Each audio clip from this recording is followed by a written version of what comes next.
안녕하세요, 양쌤입니다. 여러분들을 품질의 세계로 초대합니다.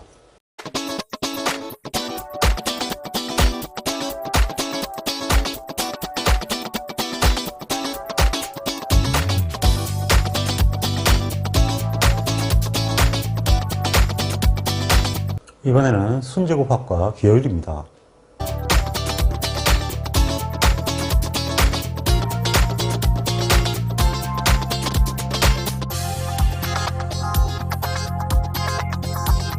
이번에는 순제곱합과 기하율에 관한 사항입니다. 이 순제곱합과 기하율은 EV에서 알 수가 있는데요. 이 사고방식은 어떠한 제곱합에 오차 변동이 포함되어 있다, 이런 얘기가 되겠습니다. 그래서 이러한 부분들이 포함이 되어 있기 때문에 이 부분들을 빼고 계산을 해야 된다는 것이 바로 순제곱합의 사고입니다. 그러니까 순수하게 변하는 내용만 알고 싶다. 실제로 이것은 실험기에서 굉장히 중요한 개념인데요. 다만 우리 시험에서는 굉장히 홀대를 당하고 있는데, 실전에서는 이렇게 분사분석보다는 이 제곱합의 기하율을 중심으로 많이 풀어나가기 때문에 굉장히 중요한 이론입니다. 자, 그러면 저 답이 만들어지는 과정을 한번 보도록 하겠습니다. 그러니까 이 자체가 무엇이냐? 이것은 평균 제곱 A가 되겠습니다. 즉 MSA가 되죠. MSA는 시그마 E 제곱 플러스 MR 시그마 A의 제곱이 됩니다. 자, 그럼 이걸 제곱합으로 바꾸려면 여기다가 자유도를 곱하면 되죠. 그래서 제곱합은 자유도 곱하기 MSA가 되는데, 그럼 이것이 이렇게 됩니다. L-1 시그마 E 제곱 플러스 L-1 MR 시그마 A의 제곱입니다. 이것은 A의 순수한 변동 맞죠? A의 변동을 종합적으로 다 크기를 나타낸 것인데요. 문제는 얘입니다. 얘를 빼야겠다는 얘기죠. 그래서 요것을 뭘로 보냐면 순제곱합으로 보는 거예요. 그러니까 이 순제곱합은 얘를 이쪽으로 빼야 되는 거죠. 그러니까 이 SS-는 제곱합 A에서 얘가 1로 넘어가서 빼면 됩니다. 그러니까 L-1 시그마 E 제곱이다. 이렇게 되는 거예요. 그러면 이것을 정리를 하면 어떻게 되느냐 하면, 이 시그마 E 제곱은 뭡니까? 그게 바로 여기 V이거든요. 제가 시그마 E 제곱이에요. 그러니까 저것을 감안하면 이렇게 되죠. SSA에서 A의 자유도 곱하기 오차 분산. 그래서 이거는 어떻게 되냐면요, 순변동은 지, 자, 리가 됩니다. 그러니까 별자리도 있었죠. 그 다음에 집배리도 있었죠. 이건 새로 나온 거예요. 지자리. 직거에서 자유도를 오차에 곱해서 뺀다. 별자리하고 비슷하죠. 별량인사는 별 자유도 오차. 별량인사에서 자유도 곱하기 오차를 뺀다. 그게 별자리고요. 이거는 지자리예요. 자, 이것도 반드시 외워두시기 바랍니다. 즉, 제곱합에 포함된 오차 제곱합을 제거한 제곱합이다, 이렇게 얘기할 수가 있습니다. 그러면 교호작용의 순제곱합은 어떻게 될까요? 이거는 하나마나 똑같아요, 사실은. 왜냐하면 이게 교호작용이거든요. 여기다가 이게 들어가 있는 거예요. 그러면 지금 현재는 MSA 곱하기 B죠. 이것이 시그마 E 제곱 플러스 반복수 R에 시그마 A 곱하기 B의 제곱이다, 이렇게 되겠죠? 자, 그럼 여기서 자유도를 곱하면 A 곱하기 B의 제곱합이 됩니다. 그러면 자유도를 곱하니까 L-1, M-1 시그마 E 제곱 플러스 R, L-1, M-1 시그마 A 곱하기 B의 제곱입니다. 근데 이것은 묻지도 따지지 말고 A 곱하기 B의 변동이죠. 그러니까 이게 얼마가 나오는 신경 쓸 거 없어요. 문제는 얘만 빼주면 된다는 얘기죠. 이게 뭐예요? 이게 자유도 아니에요? 그리고 이건 V란 말이죠. 그러니까 당연히 SSA 곱하기 B에서 G, 얘의 자유도, 자, 그리고 오차 분산, 리, 이렇게 하면 계산이 끝나죠. 그래서 역시 지자리입니다. 그러면 오차의 순제곱합은 어떻게 될까요? 오차의 순제곱합은 이번에는 오차는 이거 다 오차죠. 전부 다 하나씩 늘어나는 거예요. 다 빠진 것들이 들어오죠. 그러니까 이 순제곱합은 어떻게 되냐면, 기존의 제곱합 SSE에다가 이거 자유도 곱하기 V, 이거 자유도 곱하기 V. 이거 자유도 곱하기 V. 이렇게 계산이 되는 거예요. 그럼 SSE는 뭐죠? 자유도 E 곱하기 V. 그럼 이걸 V로 다 묶으면 자유도 A 플러스 자유도 B 플러스 자유도 A 곱하기 B 플러스 자유도 E VE가 되죠. 이거 다 더하면 뭐가 될까요? 이거 다 더하면 얘가 되죠. 그러니까 결국은 자유도 TV가 됩니다. 그러니까 오차 분산에다가 전부 다 개수를 곱해주면 제곱합의 변동이 나오는 거예요. 그래서 순제곱합의 변동은 자유도 T 곱하기 V로서 구하게 됩니다.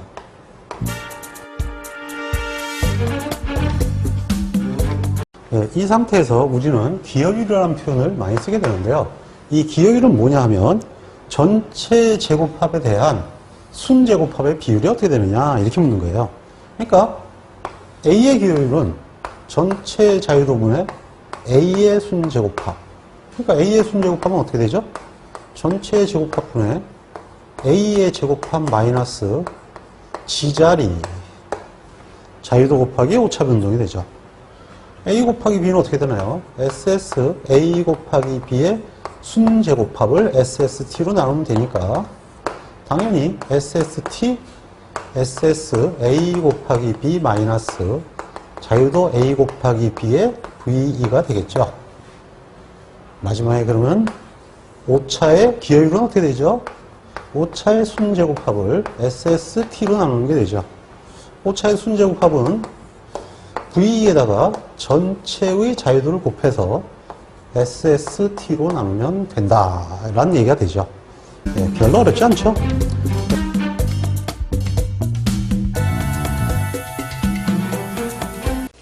자, 이번에는 요인 A가 4수준이고 B가 3수준 이온 실험에서 SST가 3.97이고 VA가 0.34, VB가 1.21이다.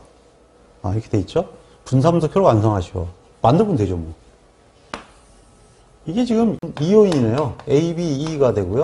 반복은 없죠? 네, 반복은 없고, 그 다음에 T가 되는데, SS가 A 3.97이 T. A가 V네요. 참 또 뒤로 가 있네요. MS가 나와 있습니다. 0.34. A가 4수준이니까 이건 3이죠. B가 3수준이니까 이건 2죠. 여기는 6이 되겠네요. 근데 VB가 1.21이다. 뭐 더 없네요. 이 1.02가 되고요. 곱하면 되죠. 2.42가 되네요. 그러면 여기서 이거 두 개를 빼면 0.53이 됩니다. 그러면 6을 나누면 0.0883이 되죠. 자, 근데 이제 분사함수를 완성을 했으니까 계속 나가야겠죠? F0. 나누면 3.84920이 되고요. 얘를 나누면 꽤 많이 나오네요. 13.69863입니다. 자, F0.95에 36은 얼마인가요? F표에서 4.76이 되거든요. 유의하지 않죠? 그 다음에 26은요. 5.14가 됩니다. 유의하죠? 요인 B만 유의하네요. 요인 B가 유의하니까 기여율을 구하시오. 이렇게 나온다는 얘기죠. 기여율을 구하려면 먼저 순제곱합부터 구해야 되는데 순제곱합의 공식은 금방 얘기했죠? 예, 지, 자, 리, 직거, 자유도, 분산 이렇게 얘기했단 말이에요. 그 지자리니까 SSB가 얼마냐 하면 2.42네요. 2.42에서 자유도 빼고 V 0.08833이다. 그러면 2.24334가 됩니다. 그러면 기여율 B는 2.24334를 T로 나누면 되죠? 3.97로 나누면 되니까. 그러면 0.56507이 되니까 굉장히 높죠? 56%대를 보이고 있습니다. 오차함의 순제곱과 기여를 구하시오. 오차함의 순제곱합은 SSE-는 자유도 T 곱하기 V니까 자, 이거 t가 얼마인가요? 11인가요? 11 곱하기 0.08833이니까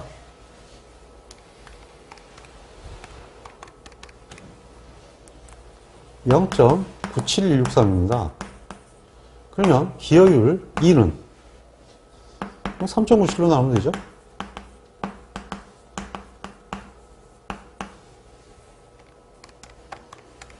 얼마나 나와요? 0.24474. 굉장히 우울한 숫자가 나오죠? 낮은 숫자가 나왔어요.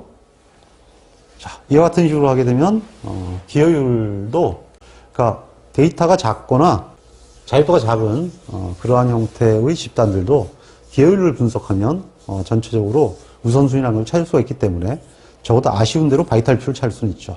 네, 그래서 실전에서는 기여율이 분사 분석보다 훨씬 많이 쓰입니다.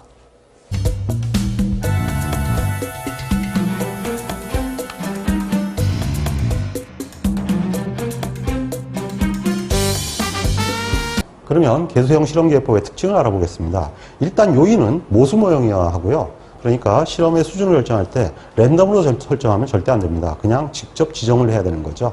그러니까 결국은 이제 작업 반, 설비 뭐 이런 식으로 어떠한 형태의 특정 사항들을 명확히 해야 되고요. 그 다음에 데이터가 이항분포의 원리로 분석이 됩니다. 그게 무슨 얘기냐 하면은 0, 5와 1이라는 얘기입니다. 그래서 양품은 0, 분량은 1, 뭐 보통 이런 식으로 접근을 합니다. 그러니까 나와 있는 숫자가 분량 개수를 지칭한다 이렇게 생각하면 돼요. 또는 결점수 또는 부적합수를 지칭한다.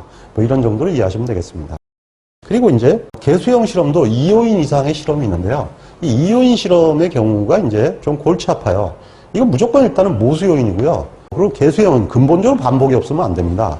왜냐하면 제로일 데이터이기 때문에 한 개 분석을 해놓고 분량률이 어떻다 이렇게 얘기 못하죠. 그러니까 당연히 여러 개의 데이터를 봐야만 알기 때문에 무지하게 반복도 많이 일어나요. 몇백 개씩 일어납니다. 근데 반복을 주면 교호작용이 나오는데요. 이 개수형은 실험이 아니에요. 실제로 그냥 생산한 결과 갖고 따지는 거거든요. 무슨 개수형 실험을 하겠어요? 그냥 제조하는 상태를 얘기해요. 그 상태를 분석하는 일종의 검정법입니다. 그러니까 따지고 보면 사실은 통계학이에요. 통계학인데 이걸 실험계획법처럼 갖다 들이댄 거예요. 그냥 통계로 해도 돼요. 근데 이걸 실험계획법으로 만들어 놨거든요. 그러다 보니까 어떤 문제가 생겼냐면요. 실험을 할 때는 반드시 랜덤을 택해야 되는데 이건 무조건 비랜덤이에요. 그러니까 예를 들면 이렇게 되죠. 작업조 3개를 잡고 설비 3대를 가지고 개수형 실험 계획을 하려고 합니다. 그러면 9가지 경우의 수가 생겨요. 그럼 이렇게 한다는 얘기거든요. B 작업조에서 C 기기에서 하나. 그 다음 랜덤은 A 작업조에서 A 기기에서 하고 그 다음 작업은 다시 C 작업조에서 B 기계로 한다. 이건 말 돼요, 안 돼요? 이건 말이 안 되죠. 그러니까 생산은 그냥 뭐냐면은 그냥 조하고 설비가 그냥 쭉 그냥 가는 거예요. 쭉쭉. 그러니까 뭐 작업조 자체도 랜덤이 안 되고요. 작업조는 순서대로 작업이 일어나잖아요. 설비가 회사 생산하는데 한 대 돌리고 1분 뒤에 다시 이거 돌렸다가 이렇게 했다가 회사 말아먹겠죠? 그냥 제조 라인에서 하는 거니까 당연히 이것은 뭐냐 하면은 그냥 내리밀 수밖에 없어요. 즉 일방적으로 작업이 일어나는 거죠. 이렇게 일방적으로 비랜덤 실험을 하게 되면은 일방 분할이 일어납니다. 근데 일방 분할이라고 안 그러고 방이 2개로 쪼갠다 그래서 이런 경우에는 이방 분할이라 그래요. 분할법은 아직 안 배웠는데 뭐 어차피 뭐 분할법 언제 배우든 많이 배우든 상관없는데요. 일단 분할이 되면서 오차가 쪼개지는 현상이 나옵니다. 기본적으로 뭐냐면 교호작용이 오차된다는 얘기예요. 그래서 교호작용 자체 분석이 불가능하기 때문에 교호작용 효과는 볼 수가 없다라는 것을 명심해야 됩니다. 자, 지금 보시는 것은 일료인 데이터에 관한 건데요. 이런 식으로 정리를 한 거예요. 적합품이 93개, 0이 93개 있다는 얘기예요. 부적합품이 7개, 1이 7개 있다. 이런 얘기가 됩니다. 지금 현재 설비를 4대에 대해서 실험을 했다는 얘기죠. 자, 이걸 가지고 왔다 갔다 랜덤을 할 수 있겠어요? 불가능하죠? 자, 그러면 먼저 이러한 경우에 개수형 일료인 실험부터 알아보도록 하겠습니다. 먼저 시작은 구조식부터 당연하죠. 이거 모수요인이라고 그랬죠. 네, 이건 그 효과 A네요. 그러니까 당연히 U와 플러스 AI 플러스 EIJ로 구성이 되는 형태가 됩니다. 당연히 시그마 AI는 0 이렇게 되겠죠. 왜냐하면 모수요인이니까요. 그 다음에 Y바 I 땡은 어떻게 되나요? u 플러스 ai 플러스 2바 i 땡이 되겠죠. 이런 식으로 해가지고 y바 i 땡도 구할 수 있겠죠. 자, 그러면 두 번째는 제곱합을 구하는 겁니다. 제곱합을 구하려면 묻지도 따지지 말고 먼저 뭐부터 구해야 되나요? 당연히 ct부터 구해야죠. ct는 t제곱 나누기 n이에요. 근데 t가 뭘까요? 얘는 모조리 0이고요. 얘는 모조리 1이에요. 결국은 요거를 전부 더하면 37이 되죠. t가 37이에요. 그래서 37의 제곱 나누기 n은요. 이거 100개 아닙니까? 이것도 100개고요. 이것도 100개고 이거 100개예요. 반드시 n은 동일한 걸로 따집니다. 그러니까 결국은 400개 이렇게 되죠. 저것이 ct가 됩니다. 자, 그 다음에 제곱합은 어떻게 될까요? 제곱합은 원래 공식이 뭐 묻지도 따지도 않고 시그마 xij 제곱에 마이너스 ct예요. 근데 xij가요 0이 토탈 몇 개쯤 있어요. 이게 다 0이죠. 90개, 90개, 95개, 85개가 다 0이네요. 그러니까 정확하게 363개가 0이에요. 그러니까 이렇게 되는 거죠.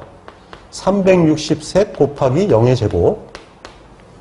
요거는요. 요거는 37개니까 37개 곱하기 1의 제곱 마이너스 ct가 돼요. 그럼 결국 이게 뭐가 되냐면 37 마이너스 ct가 되는데요. 이 37이 뭐예요? 합이잖아요. 그래서 그냥 이건 어떻게 되냐면요. t 마이너스 ct가 돼요. 그래서 전체 제곱합을 계산하는 게 무지하게 쉬워요. t 마이너스 ct가 되기 때문에. 그래서 객관식 시험에 전체 제곱합을 구하시오라는 문제가 주로 일방적으로 출제되는 것이 바로 개수형 일륜 실험입니다. 왜냐하면 계산이 무지 쉽거든요. 그럼 SSA는 어떻게 되느냐? SSA는 지금 i땡이니까 당연히 시그마 t i땡의 제곱 나누기 반복수죠. 마이너스 ct가 되는데요. 자, 이것이 뭐냐 하면 결국은 ti가 얘가 합이 돼요. 다 합치면. 그러니까 결국은 부적합 분수를 각각 제곱하면 되는 거죠. 7의 제곱, 10의 제곱, 5의 제곱, 15의 제곱. 반복수는요 좀 많죠. 이게 토탈 반복수니까 100개. 그리고 여기는 그냥 마이너스 ct. 네, 이렇게 계산하면 제곱합을 계산할 수가 있습니다. 자, 그럼 제곱합을 계산할 수 있으면 그 다음에 이제 아노바 테이블을 작성하게 되는데 아노바 테이블은 일륜 실험과 동일합니다. 이 분산 분석은 참고로 지금 보고 계신 저희 학습서에 있는 기출문제 중에 하나인데요. 이것에 대해서 분산 분석을 실시하는 것입니다. 이러한 분산 분석은 일륜 실험하고 다른 건 하나도 없으니까 보면서 일단 얘기를 해볼까요? 그냥 데이터가 이게 굉장히 그 자유도가 커요. 이 전체가 지금 데이터가 400개 아닙니까? 400개니까 총 자유도가 399가 된 거죠. 그럼 오차의 자유도는 사실은 뭐 LR-3니까 4 곱하기 99 이렇게 해도 되고요. 여기서 이거 빼도 되죠. 396이라는 게 나왔어요. 그 다음에 이거는 아까 제곱합 구하는 과정을 보였으니까 이거는 뭐 계산이 됐을 거고 그러면 이 값에서 df를 나누면 ms가 되죠. 그 다음에 이 자체가 이제 두 개를 비율을 구하면 f0가 나오는데요. f0.95는 어떻게 구하느냐 하면 일단 이 자유도가 앞에는 3인데요. 뒤에는 그냥 무한으로 보시면 됩니다. 이 자체가 오차율도가 워낙 크기 때문에 사실 100이 넘어가면 값의 차이가 없어요. 무한이나. 그래서 실제로 F4표 맨 밑에 보면은 120 이상 뭐 이런 식으로 돼 있거든요. 그거 그냥 다 똑같이 그냥 보고 무한으로 보시면 돼요. 그래서 3과 무한에 관한 값이다. 이렇게 보시면 되고요. 그래서 그게 이제 2.6이 나왔어요. 이래 되면 어떻게 돼요? 안 유의한 거죠. 안 유의하다는 얘기는 무슨 얘기냐면 차이가 없다. 이렇게 됩니다. 그럼 이렇게 되면은 사실은 점추적이고 뭐고 아무것도 없는 상태가 되죠. 그래서 좀 문제가 풀기가 좀 껄끄러졌는데 그냥 유의하다고 보고 일단은 보도록 하겠습니다. 하필 예를 들어놓은 게 유의하지가 않네요. 자, 그러면 점 추정치는 AI는 어떻게 되느냐? 이거는 부적합품이니까 제일 작은 게 좋은 거겠죠? A3가 제일 좋네요, 뭐. 그러면 UA3가 되는데요. 그러니까 결국은 U 플러스 A3가 되죠. 네, 여기서 하나 주의해야 할 것은 이것이 이제 이렇게 쓰면은 조금 껄쩍지근해지는 거죠. 이게 Y바 그러면 측정값을 얘기하니까 여기서는 이렇게 표현하지 않고요. P바 3땡 이렇게 얘기를 합니다. 왜냐하면 이게 부적합품률이니까 당연히 P바로 쓰는 것이 보다 좀 자연스럽죠.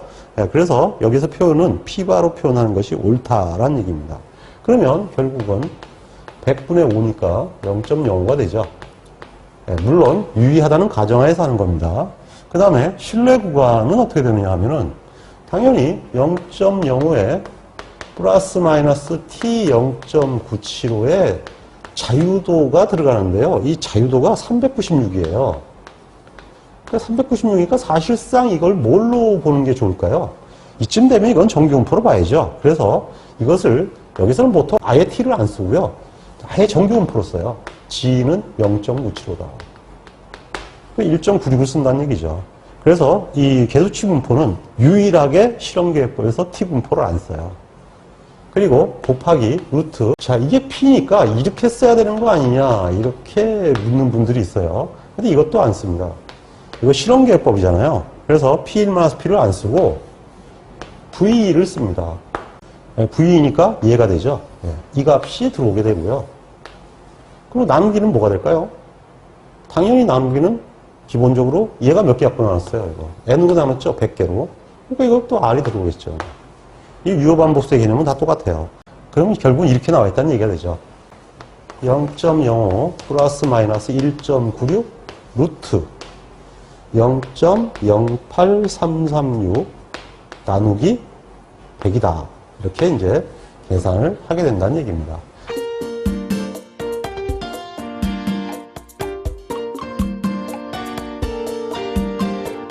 네, 그러면 기초사직을 통해서 확인해 보도록 하겠습니다. 계수치 데이터에 대한 기초사직 문제입니다. 다음은 기계별 분류의 차이가 있는지 각 기계에서 120개의 데이터에 대해서 적합품은 0, 부적합은 1로 해서 취업한 결과이다. 아, 이게 전부 다 0 데이터고 이게 1 데이터다 이런 얘기죠. 분산 분석을 실시하시오.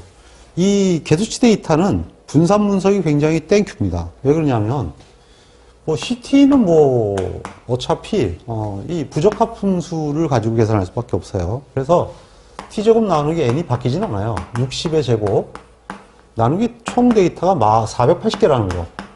아, 이게 좀 헷갈리는데요. 이 0일 데이터니까 얘들은 다 0이에요. 이건 다 0이니까 신경 쓸 게 없고요. 요것만 신경 쓰면 돼요. 0일 데이터니까. 그래서 7.5가 됩니다. 근데 정말 고마운 거는 SST가 생큐예요. 왜냐하면 이게 시그마 xij 제곱 마이너스 ct인데 이 0 아니면 1이거든요. 그러니까 그냥 t 마이너스 ct가 돼버려요. 60이잖아요. 60 빼기 7.5가 되니까 암산으로 가능한 모드가 나와버리죠. 52.5 이렇게. A는 이제 우리가 알고 있는 그대로 풀면 돼요. A는 그냥 이 자체가 데이터 합이니까 20의 제곱, 25의 제곱, 10의 제곱, 5의 제곱이고 데이터가 무려 120개씩이죠. 반복수가 120개씩이고 CT를 빼게 돼 있죠. 그러면 2.08333입니다. 자, 분산 분석을 실시하시오 그랬어요. 하면 되죠. A, E, T 제곱합 SS A가 얼마인가요? 2.08333 T는 52.5죠? T는 52.5 그러니까 SE는 50.4167 됩니다. 자유도는 A는 4수준이니까 3이죠. 데이터가 토탈 480개니까 이게 479예요. 이거는 476이 되죠. MS는 0.69444가 되고요. 여기는 0.10592가 됩니다. F0는 6.5564가 되네요. 그러면 이제 F0.95에 3무한은 어떻게 될까요? 수표를 찾으시면 3과 무한을 갖고 찾으시면 2.37이 나옵니다. 그러면 유의하죠? 요인 A는 유의하다. 최적해를 구하라는데요. 최적해는 이게 불량률이니까 제일 작은 게 좋은 거예요. A4. 그래서 망소 특성이죠. 불량률이니까. 자, 이걸 지워볼까요? 그러니까 최적해는 mu A4가 되고요. 120분의 5가 되는 거죠. 그러면 0.04167이 나오죠. 4.167%다. 이런 얘기죠. 95% 신뢰 한계를 구하랬으니까 UA4는 0.04167에 플러스 마이너스 T 분포로 안 하고 G 분포로 해요. 이유는 이게 데이터가 너무 자유도가 너무 크거든요. 이런 경우에는 t가 의미가 없죠. 그래서 바로 정비분포를 씁니다. 곱하기 루트, 이게 실험계획이거든요. 그래서 120으로 나눴어요. 이거 120으로 되고요. 그냥 v1을 갖고 와요. 그러니까 p1 - p 이런 거 안 합니다. 이렇게 우리가 알고 있는데 여기는 이거 안 써요. 실험계법답게 실험계법을 쓰는 거죠. 0.10592. 그러면 0.04167 플러스 마이너스 0.05823이 나옵니다. 자, 계수치의 경우도 달라질 건 없죠? 근데 여기서 하나 큰일 날 게 하나 있어요. 큰일 날 게 하나 있는 게 뭐냐면 이거 이렇게 하면 틀립니다. 왜냐하면 이게 지금 마이너스 쪽에 음수가 나잖아요. 그러니까 분량은 음수가 나면 안 되기 때문에 이 경우는 0에서 0.0999 이렇게 써주는 것이 만수무강입니다. 왜 그러냐면 저거 같은 경우 이렇게 써도 맞게 해주는데 이렇게 안 쓰고 이렇게 쓰면 음수가 나타나서 긋는 사람도 있어요. 틀렸다고 그냥 긋는데 뭐라 그러겠습니까? 음수는 없는데 음수 썼다고. 좀 이상하게 그런 거 가지고 또 결벽증 있는 사람들도 있더라고요. 그러니까 여러분들을 위해서 하는 얘기인데 제가 볼 때는 틀리지 않았어요. 사실은 제가 볼 때는 틀리지 않았는데 뭐 채점을 그렇게 하는 사람들도 있으니까 여러분들이 거기에 대한 대비는 세워야 되잖아요. 뭐 틀린 말은 아니잖아요. 어쨌든 음수는 없는 건 맞으니까. 그래서 그냥 빌미를 주지 않기 위해서 이렇게 해달라 라는 거죠.